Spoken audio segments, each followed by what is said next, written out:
سلامونه، نیکې هیلې او احترامات. سهار په خیر.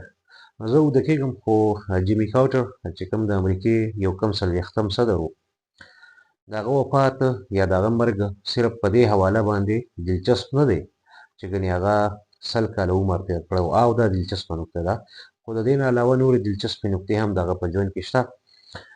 جیمي کارټر د 100 کالو په عمر کې مړ شو. 1924 کې پیدا شو او 2024 کې په اخره کې سینچري مکمل کړ او د کال په اخره کې بهرحال وفات شو. هر سړی به وفات کېږي، ټول انسانان او زنده سري مستقل څوک هم دې دنیا کې نه پاتې کېږي. خبره دا ده چې جیمي کارټر د سیمې په سیاست باندې، د پاکستان د افغانستان په سیاست باندې، بلکې د ټولې منطقې په سیاست باندې د ده یو ډېر لوی اثر دی. جیمي کارټر هغه کس و چې په جولای 1979 کې د ضیاءالحق په پاکستان کې حکومت وکړ.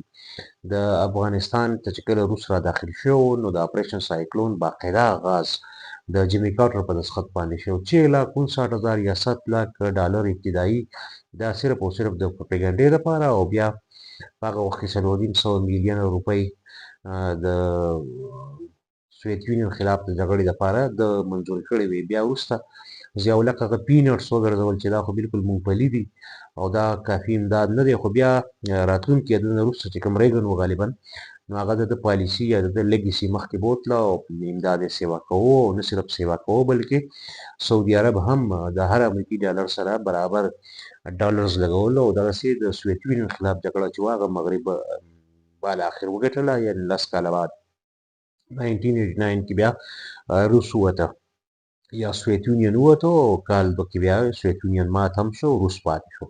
خبره دا ده چې جیمي کارټر په دغه حواله باندې مشهور دی. دې عکس کې فکر کوم چې د پاکستان او د افغانستان په پوله چې تورخم دی، نو دی هلته د خپلې کور ودانې سره راغلی دی. دا به 1980s نه به وروسته یې، ځکه چې 1979 کې په 3 جولای باندې 1979 کې د اپریشن سایکلون اجازه ورکړې وه. نو په دې حواله پکې د خلکو دلچسپي پکار ده چې او که نه نو بهرحال ما خبر کړئ. او هسې ادروایز د انټرسټینګ خبره دا ده چې د 100 کاله عمر تېر کړو، دا یو کم څلوېښتم صدر و. خو بیسیکلي د هر انسان په خپله منطقه کې یا په خپله جغرافیه کې د یو کس متعلق د هغه د پالیسیانو کې انټرسټ وي یا د هغه د شخصیت سره تړلي اړخونه چې هغه د ده د سیمې سره تړلي، د خپلې سیمې سره تړلي، نو دا پکې دغه ابتدایي 400 میلیونه ډالر مدد باندې دستخط کړی، خو ضیاءالحق هغه مسترد کړ. او بیا په راتلونکي وختونو کې یعنې په 1980 کې د ریګن حکومت کې به هر کال 30 میلیونه اضافه کوله، او 1987 کې دا 630 میلیون ډالر سالانه ته رسېدلي وه. او نه صرف دې کې سعودي عرب د ویسټ د مغربي نور د دغه اتحاد د ملکونو لږه ډېره برخه اخیسته، بلکې چین به هم فاینانس کول د سوویت یونین مخالف ګروپونه. او سوویت یونین کې د امریکې غرض دا او د ریګن د جیمي کارټر حوالې سره یوه خبره دا هم چې روس ګرم پانیو تک رسائی چاہتا ہے. د دې تیورۍ یا د دې کنسپیریسي تیورۍ یا د دې مفروضې خالق هم د یو مشیر و، د سلامتۍ مشیر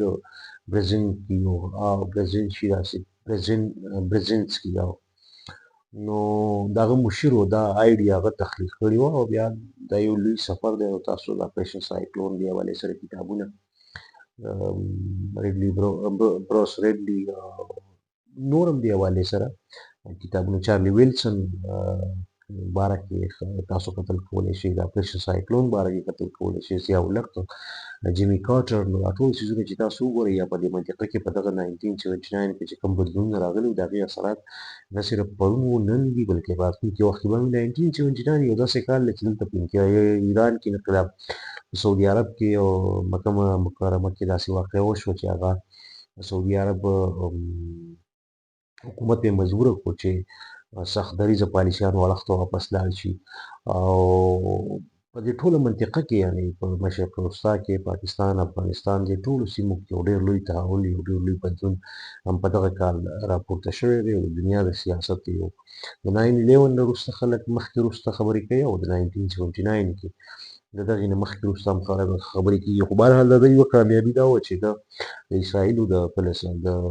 اسرائیلو او د مصر ترمنځ کیمپ ډیویډ معاهده کړې وه او د دوی د یو دېرش دوه دېرش کاله جګړه چې د مصر او د اسرائیل ترمنځ یې سر ته رسولې وه. نو ظاهري خبره د امریکې صدر پاتې شوی دی، د ریګن د بیا سکسیسر و یا د ده وروسته راغلی. انیوې دې حوالې سره دا ضروري خبره وه. باقي سهار په خیر، ورځ مو په خیر. ریګن 100 کاله عمر کافي عمر. بهرحال کوره مو دا ستاسو د ټولو وخت راکولو.